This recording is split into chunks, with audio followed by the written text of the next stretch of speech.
సుపరిపాలన పథకాలపై తెలంగాణ సీఎం రేవంత్ కీలక సమావేశం నిర్వహించారు. పోలీస్ కమాండ్ కంట్రోల్ సెంటర్లో మంత్రులతో భేటీ అయ్యారు. ఈ సమావేశానికి డిప్యూటీ సీఎం బట్టి, మంత్రులు తుమ్మల, పొంగిలేటి హాజరయ్యారు. తెలంగాణలో రేపటి నుంచి మరో 4 సంక్షేమ పథకాలు అమలు చేయనున్నారు. రైతు భరోసా, ఇందిరమ్మ ఆత్మీయ భరోసా, ఇందిరమ్మ ఇల్లు, రేషన్ కార్డుల పంపిణీపై మంత్రులతో సీఎం రేవంత్ రెడ్డి చర్చించారు.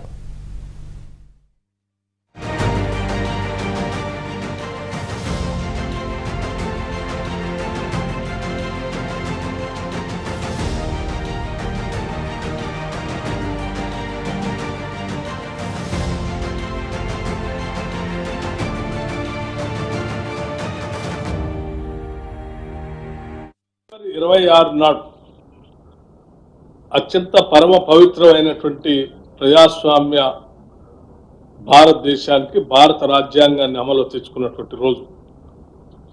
అటువంటి పవిత్రమైనటువంటి రోజు రాష్ట్ర ప్రజలకి అంకితమై వారి అభివృద్ధి కోసం రాష్ట్ర ప్రభుత్వం తీసుకున్నటువంటి ఈ కార్యక్రమాలను అమలు చేయాలని, లాంఛనంగా ప్రారంభించాలని గతంలో కేబినెట్ నిర్ణయం చేసి దాన్ని ప్రారంభించడం కోసం రేపు రాష్ట్ర వ్యాప్తంగా చెప్పిన మాట ప్రకారం, ఇచ్చిన వాగ్దానం ప్రకారం రాష్ట్ర వ్యాప్తంగా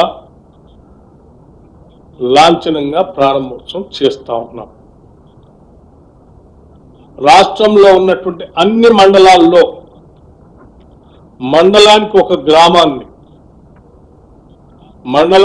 గ్రామాన్ని యూనిట్గా తీసుకొని ఆ గ్రామంలో పూర్తిగా శాచురేషన్ పద్ధతిలో ఈ 4 పథకాలని రేపు పూర్తి చేయబోతా ఉన్నాం. రాష్ట్రంలో బిలో పవర్టీ లైన్ కుటుంబాలందరికీ ఫుడ్